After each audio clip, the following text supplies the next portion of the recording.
Welcome to Midnight Whispers, where the night doesn't whisper, it warns. As you lie in the safety of your bed, imagine footsteps in the forest, eyes watching from behind the trees, and truths too terrifying to ignore. These aren't just stories, they're echoes from the shadows, real accounts whispered under breath by those who survived. So close your eyes, but don't fall asleep too fast. The darkness remembers. Imagine stumbling upon old letters that unveil a story so terrifying, it feels ripped from a nightmare. What if those weren't just historical relics, but a chilling warning from a time long past? Not long ago, I encountered a collection of antique letters at an estate sale in Edinburgh, Scotland. They were tucked away, seemingly forgotten, in a weathered trunk simply marked with the name C.E. Brady. At first, they appeared to be routine correspondence, a glimpse into another era. But as I began to read, a haunting narrative unfolded, a tale of peril, cunning, and unimaginable dread that felt too real to be fiction. I've transcribed these letters here, exactly as they were written in the spring and summer of 1891, leaving it to you to decide if they are merely remnants of history, or perhaps something far more sinister. They provide a rare insight into the life and times of Charles E. Brady, a renowned big game hunter from Scotland, and his dedicated assistant, Jack Thompson. The first letter, dated April 20th, 1891, arrived from Government House, Livingston, Northern Rhodesia. It was from Sir Arthur Ashbury, the governor, to Brady himself. Sir Arthur, clearly desperate, wrote with immense respect for Brady's extraordinary reputation, imploring him to lend his skill to a matter of utmost urgency and peril. Reports from the Luangwa Valley spoke of a beast, a lion, but one of no ordinary description. Villagers described it as monstrously large and ferocious, yet some accounts veered into the realm of the fantastic, suggesting a creature beyond the natural order. This entity had already devastated local settlements, destroying crops, maiming livestock, and tragically, causing severe injury and loss of life. Sir Arthur stressed that such fear, left unchecked, could spiral into larger troubles for the fragile stability of the region. He promised a capable retinue, ample supplies, and handsome compensation, appealing not only to Brady's courage but also to his sense of noble service to Queen Victoria.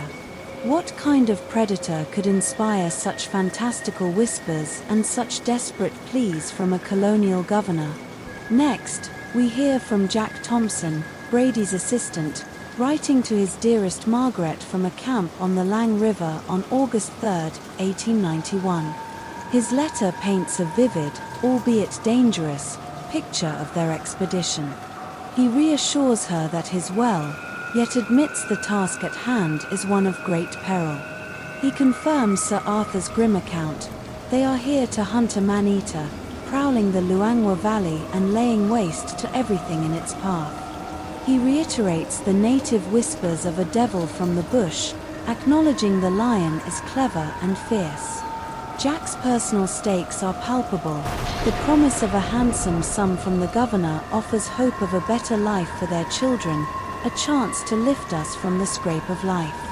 He promises to return in 4 or 5 months, holding her image close for courage.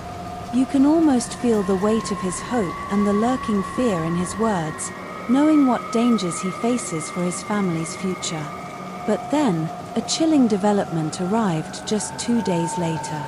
On August 5th, Charles E. Brady penned a somber report to Sir Arthur Ashbury. He had arrived at the appointed village on the Luangwa River, not to find villagers, but a scene of utter desolation.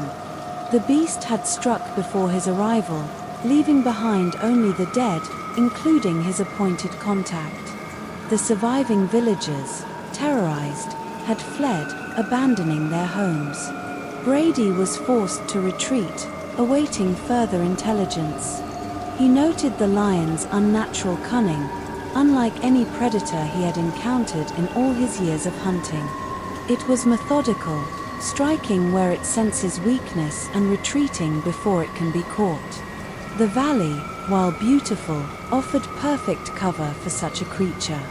Brady, a seasoned hunter, found himself humbled, acknowledging that he would need every ounce of patience and skill to track and end its reign of terror. He vowed not to leave until the lion was dealt with, but the implications were grim. What does it mean when a predator shows such calculated, almost strategic, intelligence? Then came Jack Thompson's second letter to Margaret, dated August 14, 1891. The dread had escalated, and the truth, when it emerged, was far worse than imagined.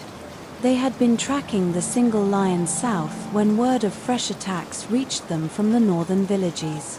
At first, they dismissed it as error, but the patterns proved otherwise. There is not one man-eater, but two. This horrifying realization chilled Jack to the bone. These were no ordinary beasts, Margaret. They work in tandem, like a force of darkness bent on tormenting this land. As one struck in the south, the other moved north, leaving a trail of destruction and death. The natives now spoke of them as demons in lion form.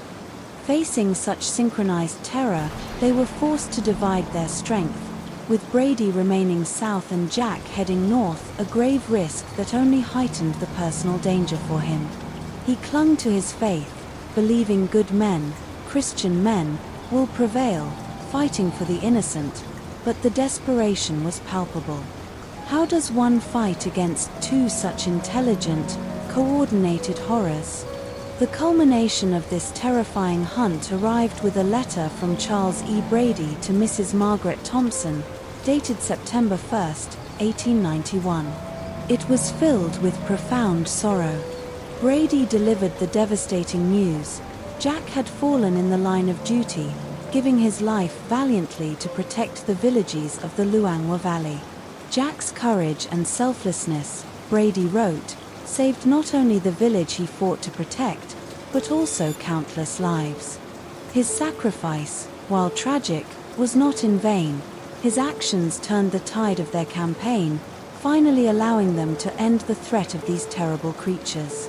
Brady confessed that Jack had saved his own life on more than one occasion, praising him as the very best of men.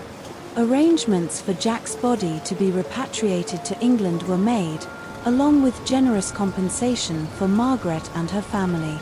Jack, the hopeful assistant, driven by love and the promise of a better life, had met a heroic, yet brutal, end against a terror far greater than any ordinary beast.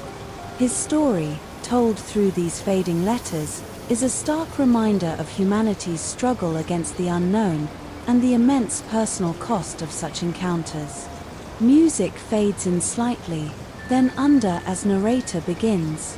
From the chilling accounts of a historical hunt gone wrong, we now turn to a different kind of darkness, one hidden not in the African wilderness, but within the very fabric of family itself, on a day meant for gratitude and joy.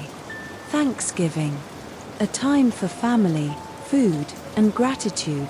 Or is it? What if the most intimate gatherings become the stage for unimaginable betrayals and terrifying confessions? These next two stories peel back the idyllic facade of holiday gatherings to reveal the unsettling truths that can fester beneath. Our first tale is a retrospective, a chilling memory from childhood, seen through the eyes of someone too young to understand the true horror unfolding around her. "My mom and dad were never meant to be," she began, and those are my mom's words, not mine. Her father was a psychotic, habitual drug user, and her mother, a teenage alcoholic. A volatile mix that, after her birth, only spiraled. Her dad, deep in the drug trade, was rarely home, leaving her teenage mom to grapple with addiction and the daunting task of raising a child. But slowly, painfully, her mother began to pull herself free, cutting back on drinking, stopping drugs, and truly learning how to be a parent.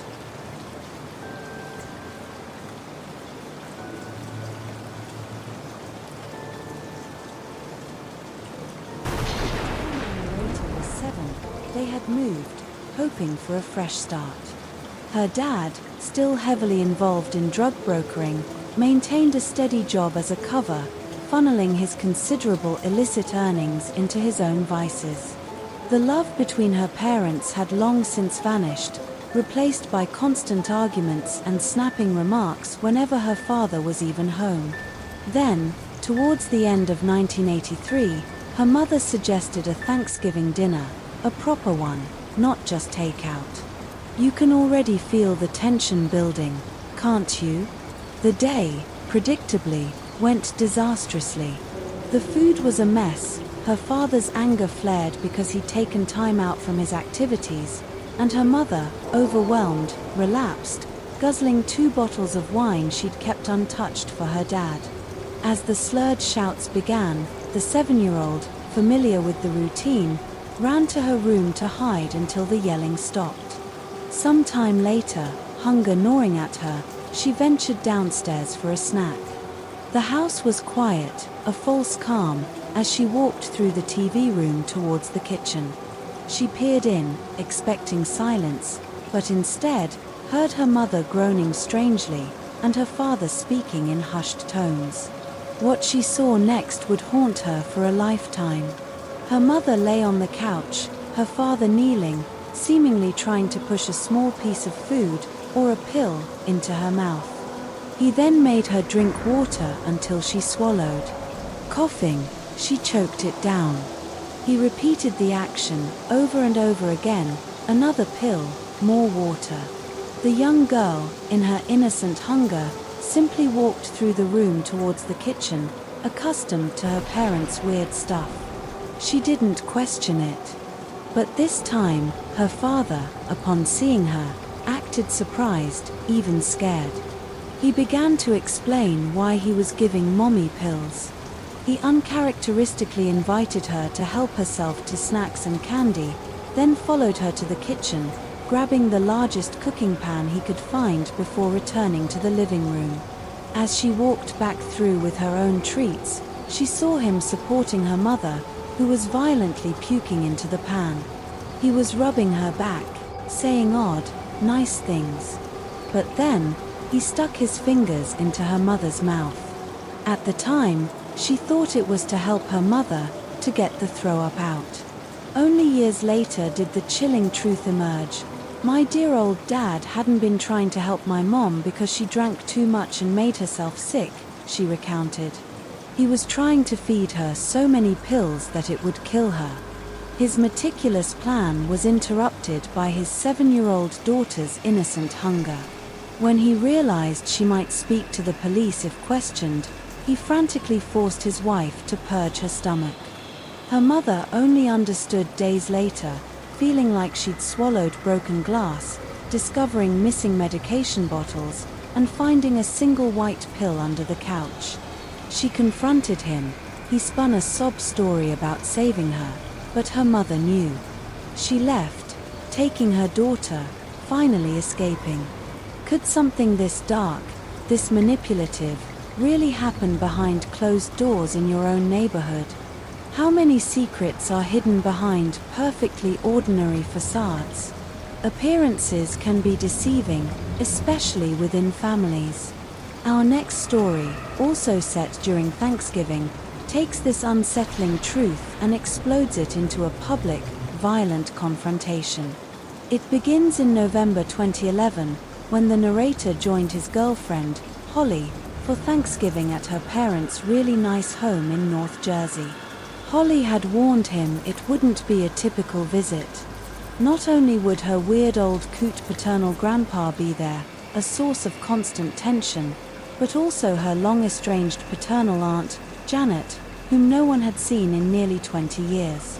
Janet had left town suddenly in her 20s, under dubious circumstances, and her sudden return was a huge deal.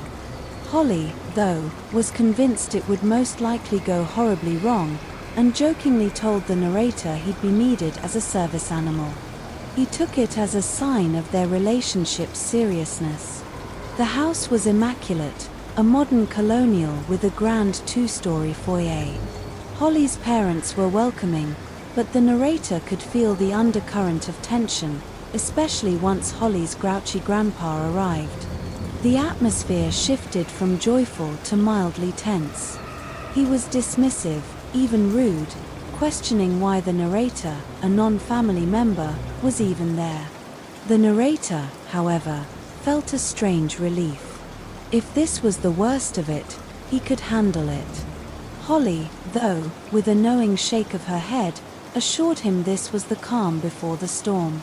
Less than an hour before dinner, Aunt Janet finally arrived. She looked good for her age and carried a curious portfolio bag. Her reunion with her siblings was emotional, full of hugs and tears. Even with her estranged father, there was a surprisingly cordial exchange. The narrator felt confident they had dodged a major bullet. Dinner was served, a delicious spread blending traditional Thanksgiving fare with Holly's Italian mother's dishes. For a solid 10 minutes, conversation ceased, replaced by the sounds of happy eating. After dessert, as Holly's mother began clearing the table, Janet volunteered to help. Then, the moment arrived. Janet reappeared with that portfolio bag. She politely asked everyone to take their seats, announcing she wanted to host an after-dinner parlor game as a thank you. People were excited, but confusion soon replaced it when Janet pulled out a portable whiteboard and a marker. Word association, she announced, explaining it was a way to catch up. The grandpa grumbled, but Holly's dad insisted they be polite. Janet wrote school on the board, collecting innocent associations: teacher, homework, football team. Then boathouse, then bear, and finally, truth. She stepped back, surveyed the board filled with dozens of regular people answers, and then asked, "What do you see?" No one dared to answer. Janet didn't wait. She pointed to everyone's answers, then to her own, which she claimed were considerably different. "When I thought of the word school," she said, "I thought of the word sick." This was due to all the sick days she'd taken in elementary school. A ripple of discomfort spread across the table. Then, she turned to Holly's grandpa. "You remember all those sick days, too, don't you, Dad? But I was never really sick, was I? At least not for the most times you called the school and told them I was too sick to attend." The grandpa grumbled, denying knowledge, but Janet pressed on. "How's about this next word? Boathouse." She didn't think of fishing trips. She thought of the pain she'd suffered one summer when she was a kid. She described how, when Holly's father was a baby, her father dragged her into a boathouse for a stern talking to. But it was a far cry from anything considered acceptable between father and daughter, leaving her in such pain she couldn't sit down. The silence at the table was deafening, the grandpa still muttering denials. Then, Janet pointed to the word bear. While others thought of teddy bears, her associations were not positive. Distraction, delusion, even disassociation, she said, because it was her teddies that her father told her to cuddle whenever he did things no father should ever be doing to their daughter. A collective gasp filled the room. No one moved. As Holly's grandpa began to scream, calling Janet a crazy C-word, she shrieked over him, silencing everyone.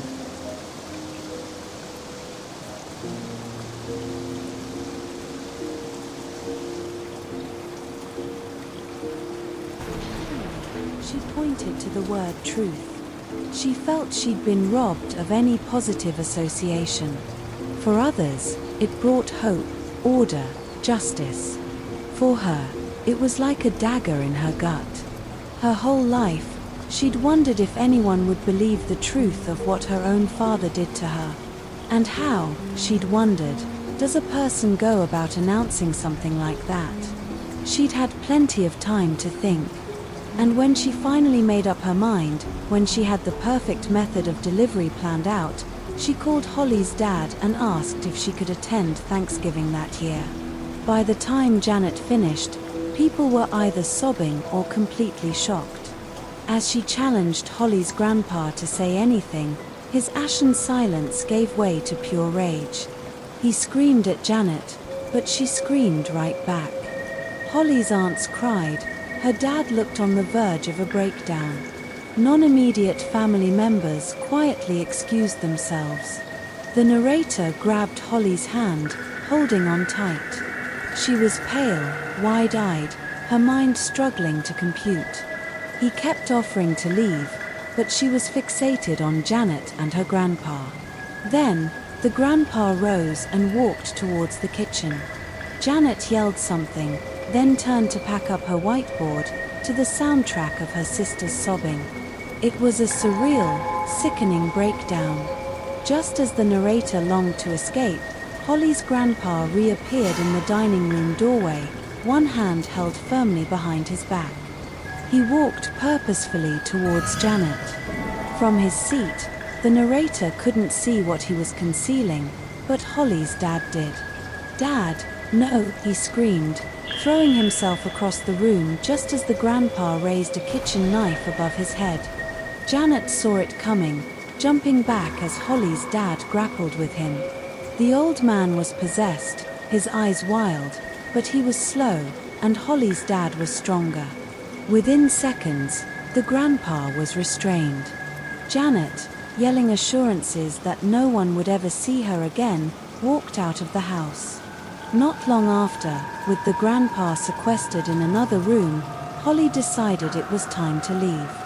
She stayed silent the whole drive home, remained in bed for almost a week, and ignored calls from everyone but the narrator and a few friends. She never wanted to talk about it. They broke up long before she was ever comfortable discussing it. The narrator, even years later, still thinks of Holly, wondering how she is, if her family found peace. He wonders what happened in the immediate and long-term aftermath, never having learned the full story beyond that shattering Thanksgiving. While domestic settings can harbor profound horror, sometimes the oldest, darkest secrets are found lurking in the wild, in forgotten corners of the earth, where humanity's grasp is tenuous at best. Some places hold ancient secrets, not just in their history, but in the shadows of their landscape. What if the wildlife you're protecting isn't what it seems? This is a story shared through the worn pages of a game warden's journal, a chilling entry from the summer of 1925. My grandfather, a man who loved the British countryside, spoke of applying for a job at the vast Capsthorne Hall estate. He was young, full of an almost naive optimism, eager to spend his days patrolling the woods and fields, ensuring the game birds thrived and the fences remained intact. The estate manager, a Mr. Wylenshaw, was a gruff man who initially dismissed my grandfather's youth, but eventually, impressed by his persistence, offered him the position. The work was solitary, but rewarding. Checking pheasant pens, mending fences, setting traps for foxes, it was a rhythm of duty and connection to the land. He patrolled with a quiet pride, ensuring the estate's security, blissfully unaware of the true nature of the wildlife he was meant to protect. He was ignorant, as he would later write, of Mr. Wylenshaw's cryptic warnings and the estate's ancient secrets. It was a clear, quiet night in late autumn, the kind where the air is still, but the faint rustle of leaves can carry for miles. My grandfather was doing his usual rounds, patrolling the far edges of the estate, near the ancient woods that bordered the moors. The pheasants had been restless, and he suspected a fox. His lantern cast a soft, golden glow ahead, his shotgun rested comfortably in his arm, his senses alive to the subtle sounds of the night. Then, as he approached an old oak tree, he heard it. An unnatural sound coming from deeper in the woods, beyond the reach of his lamplight. It wasn't the stealthy padding of a fox, nor the quick dart of a hare. It was a low, guttural growl that made the hairs on the back of his neck stand on end. He paused, his grip tightening on the shotgun. And then he saw it. just beyond the trees, where the shadows grew thick and hungry. At first, it looked like a man, crouched low to the ground. But there was something wrong with its form, something deeply unsettling about the way it moved. Its shoulders were hunched, too broad, its limbs impossibly long. The moonlight caught its eyes, reflecting a chilling yellow gleam that sent a shiver through him. He saw the glint of sharp teeth, a mouth too wide for any human face, as it sniffed the air. His every instinct screamed at him to retreat, to run, but his duty held him fast. Poachers, predators, he could handle them. But this was something else entirely. He raised his shotgun, his voice steadier than he felt as he called out, "Who's there?" The figure straightened, and that's when he saw its full height, taller than any man, its body covered in coarse, dark fur. Its hands, or claws, whatever they were, hung long and sharp at its sides, and his gaze lingered on them, questioning the very strength of his shotgun. It stepped forward, slowly, deliberately, and he felt rooted to the spot. Was it a man in some terrible costume? An animal disfigured by disease? A thousand terrifying questions flooded his mind in those few seconds, but no answer could ease his terror. Its growl deepened, a visceral rumble that vibrated in his chest. He fired a warning shot into the air. The sound echoed through the woods, startling roosting birds into flight. But the creature didn't flinch. Instead, it let out a bone-chilling howl, a sound that started low but rose into a piercing wail, tearing through the quiet night. His heart hammered in his chest. He took a step back, then another, then another. The creature advanced no further, standing its ground, watching him with eyes that glowed in the silvery moonlight. Then, as quickly as it had appeared, it dropped back to all fours and melted into the shadows of the trees. He stood there for what felt like hours, his breathing ragged, his shotgun trembling in his hands. The woods were unnervingly silent now. He was not alone. The next morning, shaken, he approached Mr. Wylandshaw. He expected incredulity, perhaps an accusation of drinking on the job. Yet, the estate manager seemed utterly unsurprised by his report. This lack of reaction was, in itself, unsettling. Mr. Wylandshaw explained that he, too, had experienced such nocturnal encounters. He assured my grandfather that the creature was no threat, that in a manner of speaking, it was Lord Capeshawn's pet, its kind having called the estate home for centuries. Any encounter was sure to put the fear of God into a man, but slaying it, he warned, would bring untold woe to the estate and its holders.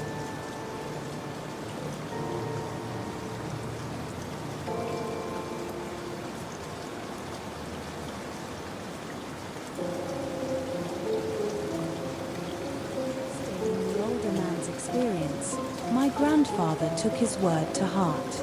But from that night on, every time he patrolled that part of the estate after dark, he carried a heavier lantern, extra shells, and a prayer whispered under his breath. Whatever that thing was, beast, man, or nightmare, it reminded him that some corners of the wild still belong to the unknown. If *U* were in his shoes, tasked with protecting a place that harbored such an ancient, monstrous secret, would you stay? Would you dare to patrol those woods after dark, knowing what truly lurked beyond the lamplight? From the eerie quiet of an English estate, we now plunge into a modern-day conflict zone, where the dangers are all too real, and the fight for survival takes on a different, more brutal form. ***, imagine fighting a war not for flags or oil, but for the very soul of the earth, for the last of its giants. What if the good guys are outgunned, and the enemy is far more sinister, far more connected, than you can possibly imagine? This isn't a story from history books or speculative fiction. It's a frontline account from the Democratic Republic of Congo, A place where the fight for conservation is a brutal, daily war. For me, that war began unexpectedly. After 8 years serving as an infantryman in the British Army, including a 6-month tour in Afghanistan, my military career ended abruptly with a severe back injury. I was lost. The structured life I craved, the camaraderie, the purpose, it was all gone. Civilian jobs felt dull, pointless. I bounced from one to another, each time hoping for something different, only to find the same hollow routine. Then, a call from an old mate. He knew I was struggling, and he offered a unique solution: the Democratic Republic of Congo. The DRC, a nation scarred by decades of conflict, had a new, horrifying form of warfare: the poaching of its magnificent, endangered wildlife to finance rebel militias and criminal gangs. Virunga National Park, home to the critically endangered mountain gorillas and African forest elephants, was at the epicenter. The European Union had poured millions into the Virunga Foundation, recruiting and arming park rangers, but it wasn't enough. The poachers, now allied with the ruthless FDLR rebels, were better armed, better trained. Ranger casualties soared, 175 murdered. The park, once a burgeoning tourist destination, had to close after 2 British tourists were kidnapped and their guide killed. They were desperate. If you had infantry experience, the Virunga Foundation was offering generous pay packets to train and mentor the rangers. It was dangerous, yes, a near certainty of coming under fire. But for me, it was a golden opportunity to soldier on, to fight for something truly meaningful. Within weeks, I was on a plane to eastern Congo. My contact at Goma Airport was a former Green Beret named Jason, though everyone called him Top. He looked less like a hardened soldier and more like a New Age safari mystic, but his deep knowledge of the land and its conflicts, his quiet intensity, quickly dispelled any doubts. From Goma, we flew in a tiny, rickety air taxi over Lake Edward. If you've never seen the sheer scale of Africa, let me tell you, it's humbling. Lake Windermere, England's largest lake, is a mere 5.7 square miles. Lake Edward, 897 square miles. Flying over it, you could only just make out land on the distant horizon, and I felt like we were crossing an ocean in a tin bucket. Our destination was Ishango, a ranger base camp in the southern section of Virunga. It was a well-organized setup, surprisingly so, with small homes for the 24 permanently stationed rangers, volunteer accommodation, a mess hall, medical facilities, and even a football pitch. But I wasn't there for comfort. I was there to meet the lads I'd be working with. There was Paddy, an Irish Army reservist who shouldn't have been there but was a damn good soldier. Tanner, a Texan who could shoot the arse off a fly at 300 yards. Manu, a Frenchman who'd fought in Mali. Nick, an American animal lover whose heart bled for every creature. And then there was Yuri. Yuri was a hulking Moldovan, built like a brick outhouse, with a perpetually grumpy demeanor. He claimed to be a mercenary, though he volunteered his time for free. Why? Because he loved animals and despised what the poachers were doing. When I asked him how he reconciled his love of nature with killing men, his answer was chillingly pragmatic. The poachers are like rats. They will kill the elephant and gorilla until none remain. Then what will they do when they have nothing left to sell and nothing to eat?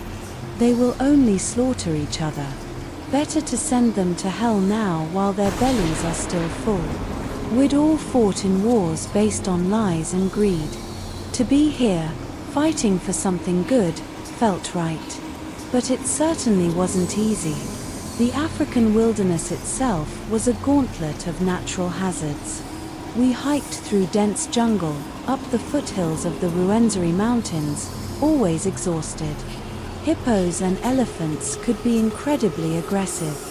Spiders, scorpions, and particularly snakes like the gaboon viper, camouflaged perfectly in the leaf litter, posed constant threats. A bite could mean losing a limb, or worse. We were warned about bats carrying rabies and Ebola, about aggressive African bees and wasps that could pursue and sting you to death, about baboons and eagles, and freshwater snails carrying parasites that made death feel preferable to going to the toilet. But nothing terrified us more than the tsetse flies. A bite from these seemingly innocuous flies could transmit sleeping sickness, a parasite that, if untreated, would invade the central nervous system, leading to horrific personality changes, mobility issues, a reversed sleep cycle, and ultimately, coma and death. The thought of it, of losing your mind and body to a tiny fly, was a silent dread that permeated the camp. Those were the *natural* hazards. The *unnatural* ones were far more active and deadly. Our first taste of combat usually came from sniper fire. Poachers, terrible shots usually, would take a few pot shots and then scarper. But unlike the army, where we'd call in airstrikes or rip up the horizon with machine guns, we had to hold our fire to protect the wildlife. We were often outgunned. The Rangers had mostly older AK variants, but the rebels fielded light machine guns, RPGs, and even 82mm mortars. I'd experienced mortars in Afghanistan, but the Congo was different. The first time, patrolling the slopes near the Ruwenzori Mountains, I heard it. Not the dry hiss of a shell in the desert, but a terrifying, humid shriek. It started low, then rose into a piercing, sphincter-puckering wail that sounded like we're coming to get you.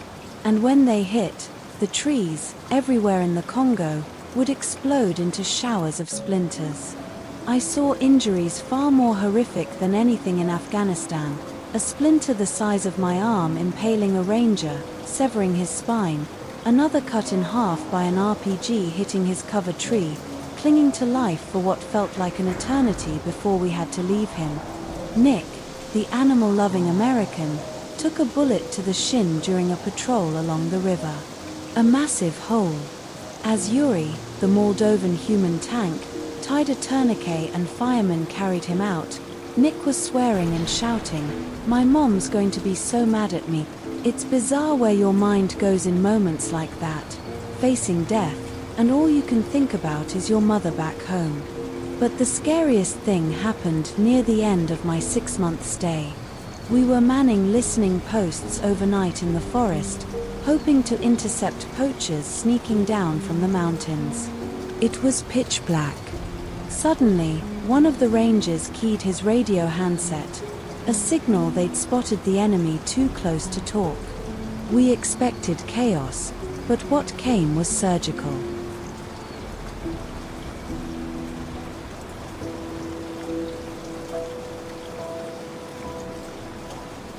ranger shot in the chest.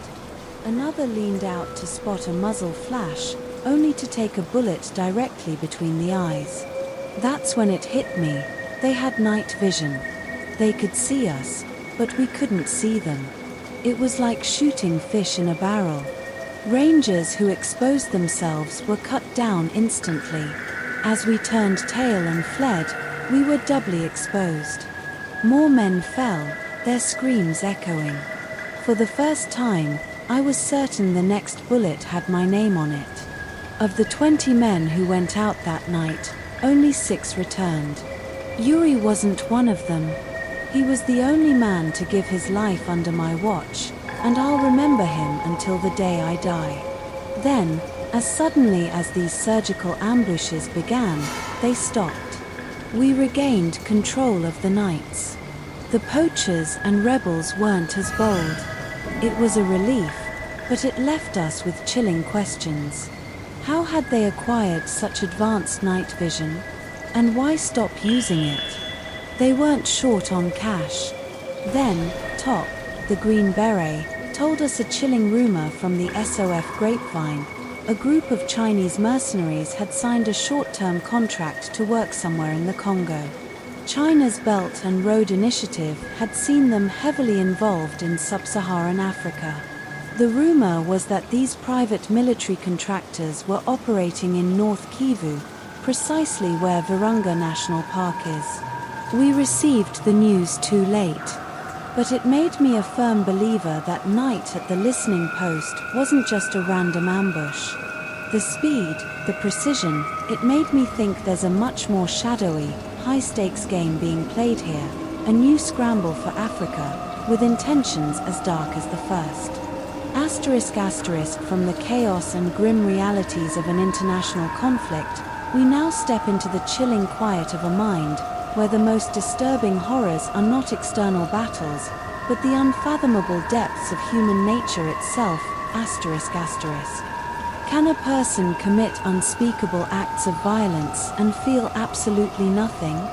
This true story from the heartland of America will make you question everything you think you know about human emotion.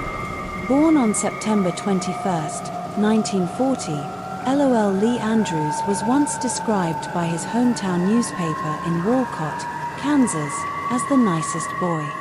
Walcott, a quiet, almost sleepy extension of Kansas City's bustling urban sprawl, was surrounded by farmland and orchards. It was here, in this seemingly wholesome setting, that young LOL's intellect and musical talents were allowed to flourish. He was a passionate reader, played the bassoon in the college band, and by late 1958, an 18-year-old LOL had enrolled at a local college to study biology. Yet, despite these outward appearances of a promising, well-adjusted young man, LOL deeply disliked his life in Walcott, firmly convinced that his future lay elsewhere, far from the quiet confines of his family home. It was during late November of 1958 that LOL and his older sister, 20-year-old Jenny, a University of Kansas student studying to become a teacher, returned home to spend Thanksgiving weekend with their parents. On the evening of Friday, November 28th, Jenny was sprawled on the couch, watching TV with her parents after a dinner of leftover turkey. LOL, however, chose not to join them. Instead, he sat upstairs in his bedroom, immersed in the final novel of seminal Russian author Fyodor Dostoevsky, The Brothers Karamazov. This passionate, philosophical novel, set in 19th century Russia, delves into profound questions of God, free will, and morality.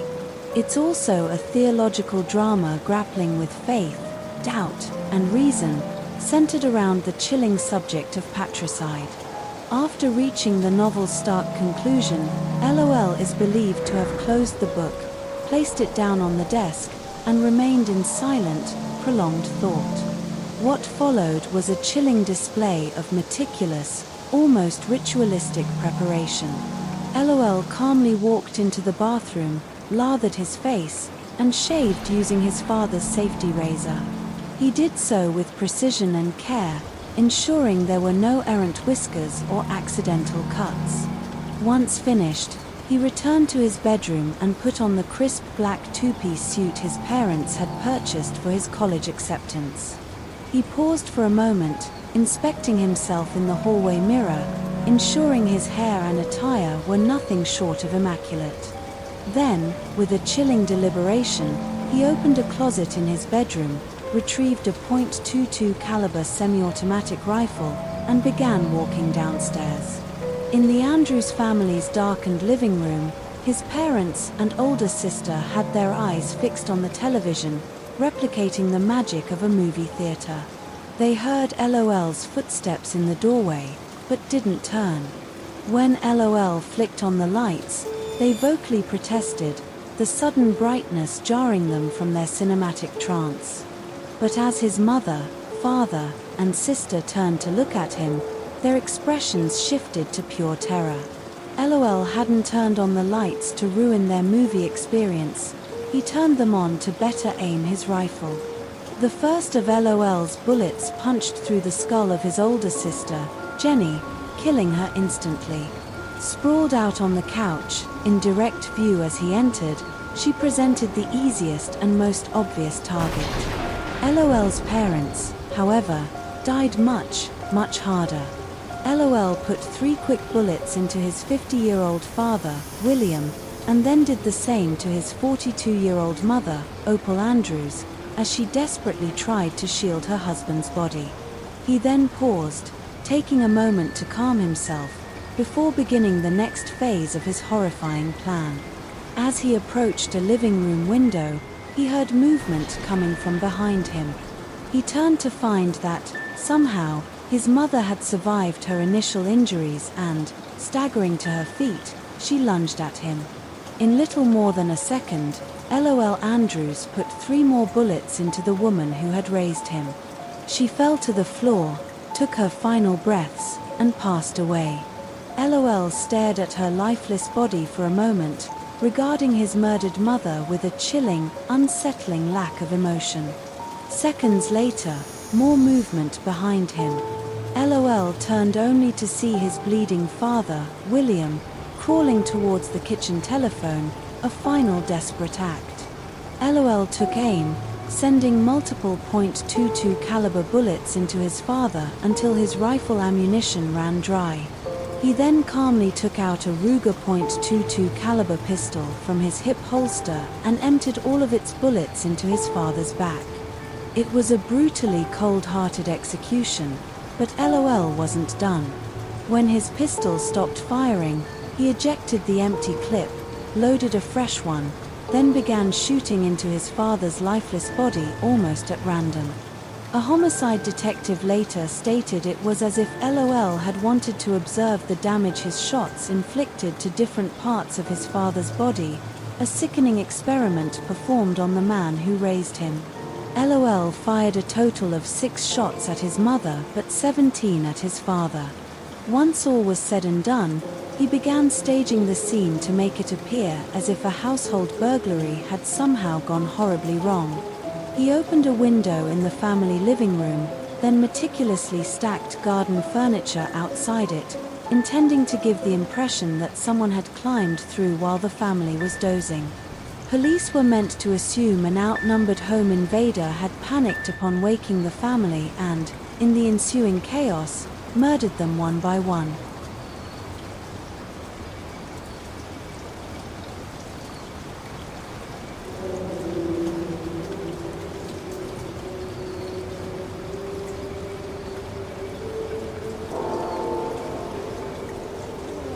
Drove to his apartment in the nearby town of Lawrence, Kansas, where he began to establish his alibi with the same chilling precision.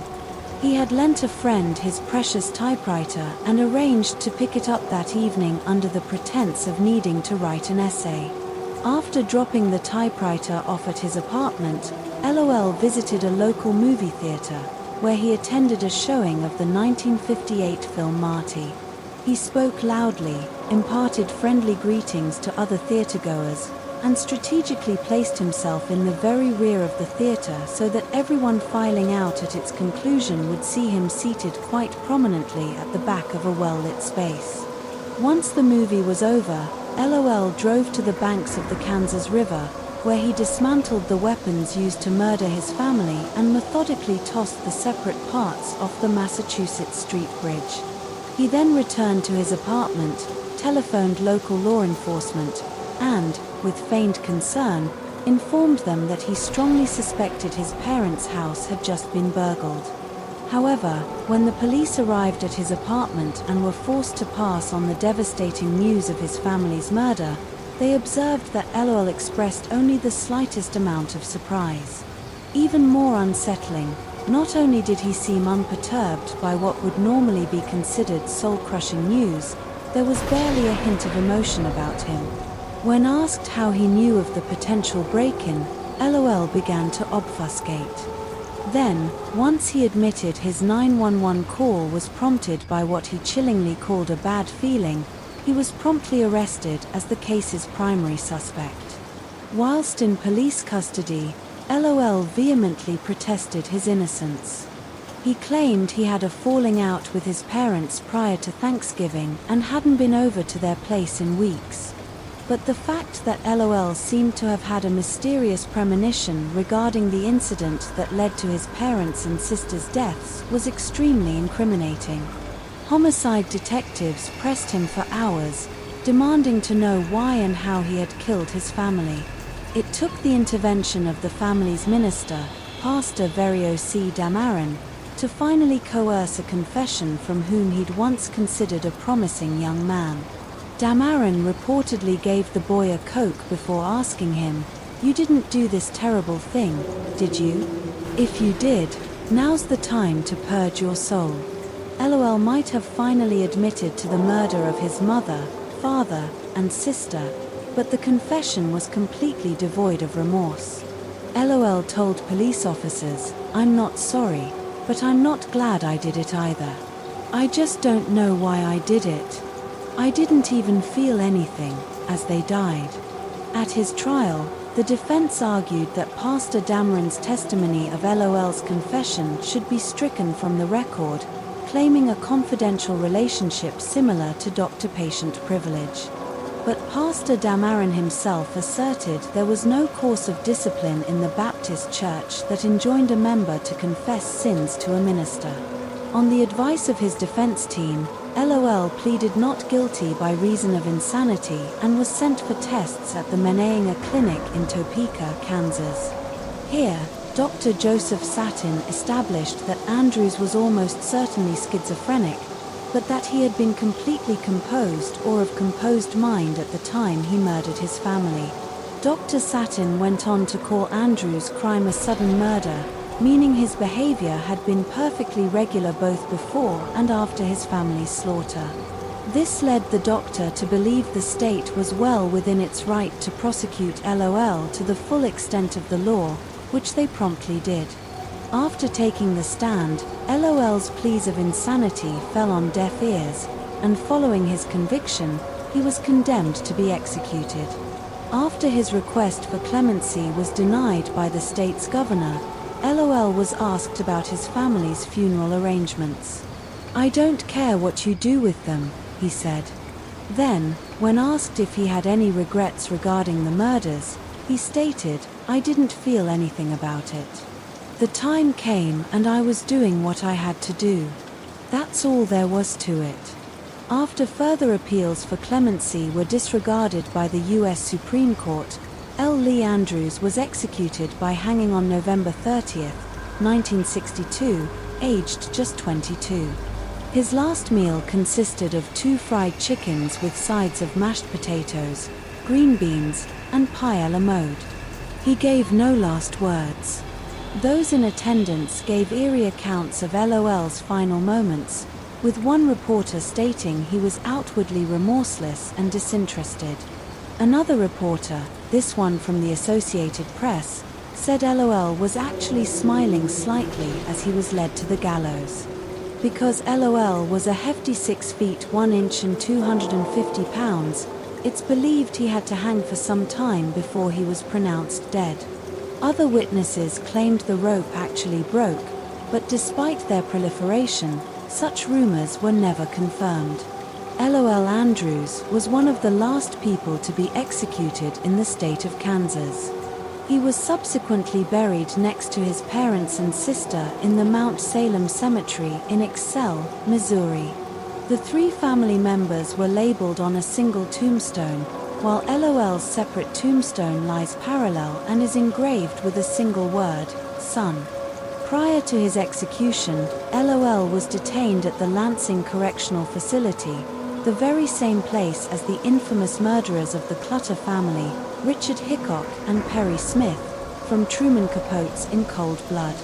Hickok, having interacted daily with LOL, was asked what he thought of him. "He was a funny kid," Hickok said. "He had no respect for human life, not even his own. How can a person, once labeled the nicest boy, descend into such cold, calculated evil? What truly lies beneath the surface of someone capable of meticulous planning and brutal execution, yet feeling absolutely nothing?" The case of LOL Lee Andrews continues to haunt us, A stark reminder that the greatest horrors can sometimes reside not in the shadows, but within the unfathomable depths of human nature itself. What do you think truly drove him to such an unthinkable act?